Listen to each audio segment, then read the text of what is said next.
Hello, I'm Waqar Rizvi and you are watching Scope. On today's show, we'll discuss Sri Lanka's looming debt default crisis and Australia's rejection of the UN Migration Pact. Australia has joined the US, Israel and others in rejecting a non-binding migration pact that asks for safety guarantees for asylum seekers. The pact has also made a clear clause on managing borders in an integrated, secure and coordinated manner. Why then have countries that regularly propagate their supposed human rights credentials signed on? Also, Sri Lanka's political crisis is endangering its ability to pay back its debts. The opposition is warning the country stands on the precipice of a debt default. This is at a time when the nation's credit rating has been downgraded, ensuring it will now have to pay back its debt at a higher interest rate. Will officials be able to steer the country out of this crisis while protecting its economy? Let's begin with Australia. Our guests joining us to discuss that further are Mr. Ahmer Bilal Sufi, who is an international law expert, and we're also joined by Professor Shamim Akhtar, who is a former chairman, Department of International Relations at the University of Karachi. Gentlemen, thank you both for joining us. Mr. Sufi, I'll start with you. We have Australia, Mr. Sufi, as well as the US and Israel, as well as Hungary and Austria and other countries not signing on to this migration pact. What do you make of that? The compact is a result of a serious work by the UN, and it is inherently non-binding in one sense, but at the same time it reflects the customary practice of various states, which is reflected and collected in this compact. And the idea of the compact is to kind of give a steady standing manual for the states who are facing the challenges of migration, where people arrive at to migrate, where people think they need to be migrated. Now, there are a lot of reasons for this migration framework, but one reason is that it is also associated with with human trafficking, which raises legal issues apart from dignified repatriation, relating to offences, relating to trial. So the compact is providing a guiding note to all these detailed aspects. So it is a quite surprise that Australia has also chosen to stay away from it, although it is in the nature of an international manual which doesn't really create an obligation, but says once you politically decide to accept a migrant, that is the way you need to treat it. So the political will and the political sovereignty of a state is intact. Despite that, Australia's declining is not a good development.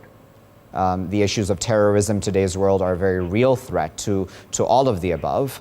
So then why would this be an issue then, that they would not sign on to this migration pact? They would argue, as Australia has, that we need to be careful about our own security.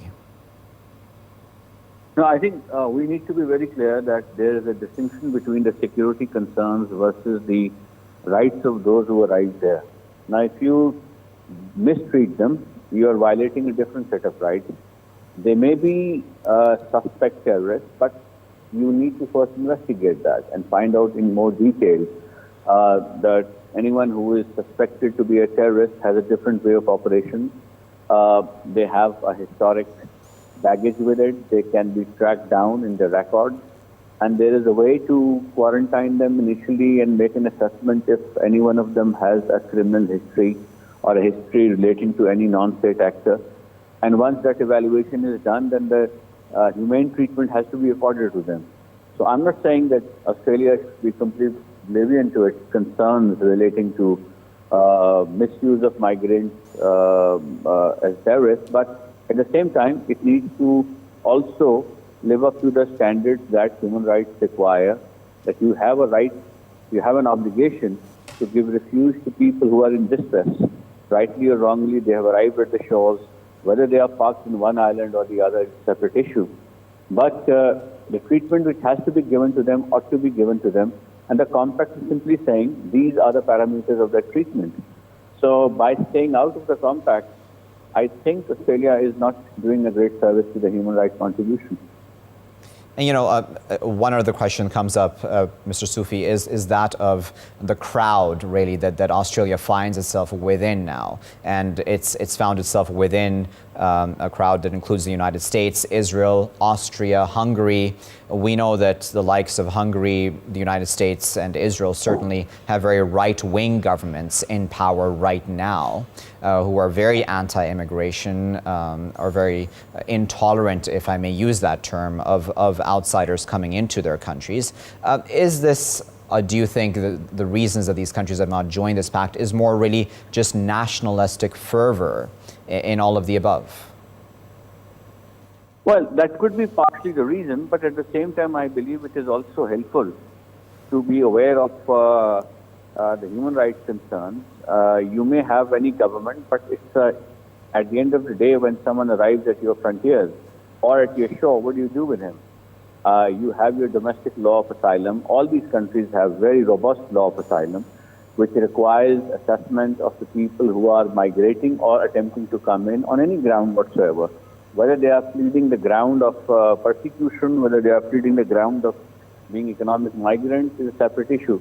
But then you need to treat them in a certain fashion. Professor Akhtar, do you think, though, in the overall issue, when it comes to this issue of interventions, that the West should have foreseen, at least, that there would be people who would be seeking asylum, whether we can debate, of course, as we would have a disagreement on about the root causes of where those asylum seekers, the root causes of why they are leaving their countries. But the West certainly should have foreseen this, because we have in history, don't we, Professor, where the Middle East and other countries have taken in Westerners and Europeans when they were escaping war and persecution in their own countries. So why not the other way around? Listen, I don't agree with you on this point, because when Soviet Union intervened in Afghanistan, millions of refugees, we are still hosting 3.5 million in Pakistan, and it has created a situation which is unbearable for us. And the public, there's an outcry from the public, even from Pakistan, from the KP frontier province, to send them home, in the same way, in Iran was a bit pragmatic than Pakistan. It's not allowed free entry to Afghans who roam around, but it kept them confined to a certain place. It was very strict on that, and it hadn't many immigrants either. So we are suffering from it. I can understand that Pakistan's hospitality was incomparable compared to any other country. It's not recognized by the world opinion, especially by the big powers, and Trump is raving and ranting against Pakistan. So ungrateful he is. All right, we're going to discuss this very important issue of the Australians refusing to sign this UN Migration Pact. We're joined now by Paul Power, who is the CEO of the Refugee Council of Australia. Paul, thank you for joining us via Skype and for sharing your insight with us and taking your time out to discuss this. Paul, one of the narratives that is coming out of Prime Minister Scott Morrison, as well as even a few tweets that I've seen online by Australia conservatives and others, say things along the lines that this deal, or this pact, I should call it, would undermine Australia's strong border protection laws and practices. What do you make of that, Paul? Well, I mean, it's clearly rubbish. The preamble of the Global Compact on safe, orderly and regular migration is very clear in that the agreement is non-binding. It clearly affirms the right of states to actually set their own policies. It acknowledges very clearly the sovereignty of individual states. And really, I mean, what it attempts to do is exactly what successive governments in Australia have been asking for a long time, is actually set some international framework, a voluntary framework for how migration can be ordered in a more effective way. It just flies in the face of years and years of political narrative in Australia, in that Australia wants greater order, and greater regulation in international movement of people. And here, for the first time, governments around the world have come together and developed a voluntary framework, and Australia is refusing to sign on, despite the fact that the Australian government officials have put an enormous amount of work into shaping the Global Compact. Paul, one of the issues that always comes up is that we're living in an era of terrorism, and the Australians would say that, listen, we don't want terrorists within the asylum seekers that come over. We don't want them in our country, etc. How does one then put into place a mechanism that would still protect Australians? Well, Australia has got one of the tightest migration systems in the world, and nothing in the Global Compact on migration would change that. It's an entirely a voluntary compact. Because of because Australia has no land borders with any country, and because air movement is so heavily regulated to Australia, there are very few people enter Australia, through airports without prior notice to the Australian authorities. Citizens of every country other than New Zealand require visas before they come into Australia. So the Australian Department of Home Affairs, probably along with New Zealand, have the most highly regulated borders of any countries in the world. And of course, what we've seen over the past several years is successive governments in Australia have focused on how to prevent people entering the country by boat to seek asylum. And they've for some years have been pursuing a policy of turning back asylum seekers trying to enter Australia by boat. So there are certainly no threats that one could argue, currently or in the near future for Australia's borders. But what we're seeing is really political opportunism. A government which is very, very unpopular, which is facing an election next year, which opinion polls suggest that the government is likely to lose, is trying to find or basically issues to make political controversy about. And ironically, they've chosen a compact which the current government in Australia has spent a lot of effort in helping to shape. They've chosen this as a political issue in Australia, despite the fact that what is being said by the Prime Minister and the Minister for Home Affairs about the Global Compact is completely untrue. I mean, it's clearly a non-binding compact, which actually is in Australia's interest, Australia's national interests, to promote better standards of the movement of people, internationally. I mean, the issues for Australia are not with Australia's borders. The issues that successive governments in Australia have been arguing about has been about the movement of people in Asia in particular, but also global movements of people. So it's very much against Australia's interest not to support the development and implementation of a voluntary compact like this.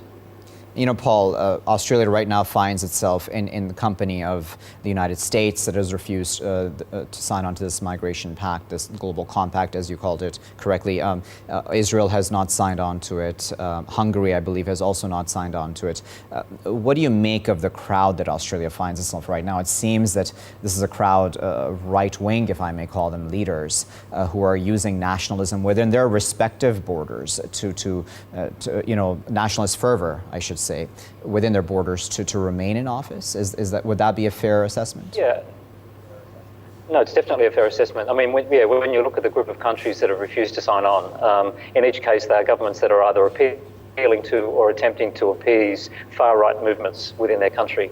I mean, ironically, in Australia's case, the far-right is very small politically, and yet the current government, which is a Liberal National Coalition that's conservative, a coalition of two conservative parties, has seen it as in its political interests, though I think many Australians would question that it is, but seen that it's in its political interests to appeal to small far-right parties or small far-right constituencies within Australia. And yet, what we're seeing in Australia is actually a movement, a shift in sentiment towards the centre, and that's been reflected in recent by-election results in Australia, and is certainly reflected in current opinion polls.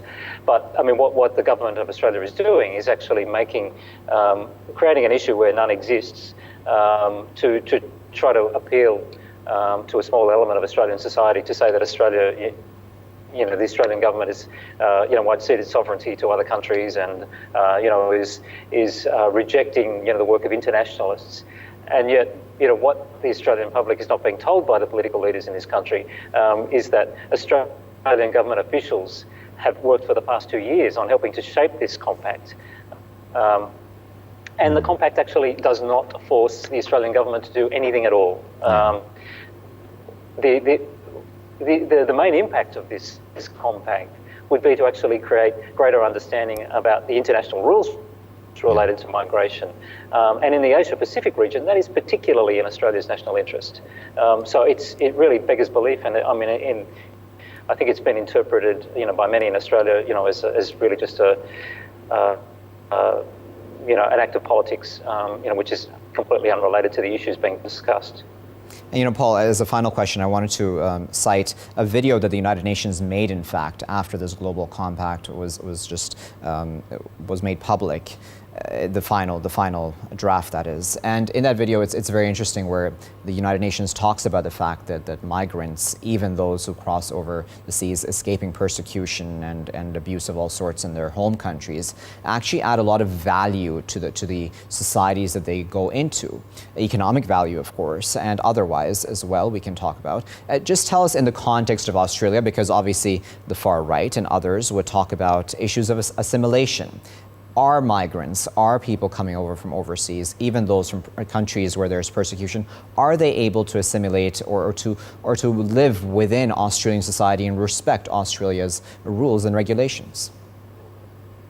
Yeah, I think Australia is actually one of the most successful countries of migrants in the world. In fact, the recently deposed Prime Minister regularly would say that Australia was the most successful multicultural nation in the world. I mean, certainly, few in Australia would disagree that it's amongst, 3 or 4 of the most successful multicultural nations in the world. Certainly, there are issues, within Australian society, just levels of discrimination faced by recent arrivals to the country. Yeah. But that really, to be honest, is a factor, I think, probably in every society, and I would think that. There are being quite strong efforts, of many in Australia over the past 40 or 50 years to actually tackle issues such as discrimination and also to promote the strength of Australia as an increasingly diverse nation. I mean, this is a country which has migrants who've settled from every single nation on the planet. And I live in Sydney. Sydney and Melbourne are amazingly diverse and multicultural cities. Yeah. And there are many Australians, myself included, who are strongly proud of the fact, that we live in a diverse and open society. And what migration has brought for Australia is more than 25 years of continuous economic growth. So in fact, amongst the wealthiest nations in the world, Australia is the only country amongst the world's wealthiest nations which hasn't experienced recession since the early 1990s. And that's largely as a result of, a healthy migration program. So it's interesting, the Prime Minister is now arguing for a reduction in the migration program. Yeah. He's only been Prime Minister for the last 3 months. When he was Treasurer several months ago, he was arguing against a cut to the migration program because of the economic benefits to the country. So, I mean, this is a country which ironically has benefited greatly from migration, where the largest group of the Australian population actually support the idea of a culturally diverse and open society. And yet, we're constantly plagued with this political battle for a minority of voters on the far right. And, we can see that with this current debate. All right, Paul, we'll leave it there at that, but of course we do appreciate you taking your time out to speak to us in the scope as we were discussing this very important issue. We also had Mr. Ahmer Bilal Sufi, who's an international law expert, who was joining us and giving his insight as well. We appreciate both gentlemen's insight, and as Paul there was mentioning, specifically in the context of Australia, that migrants and refugees and immigrants do add a lot of value and have added a lot of value to Australian society, ensuring the economic growth of the country over the past decades. Of course, on the other side, we know that there are people who have concerns about assimilation, terrorism, etc. These are one of those issues that possibly the government, as Paul said, possibly has been using in order to gain more political power, more political support, I should say, within Australia, as we see possibly with the United States, with Israel, with Hungary as well, and their decision to not sign on to this global compact for migration. Will remain a keen eye on this issue, but do stay tuned to Scope. I'll be right back.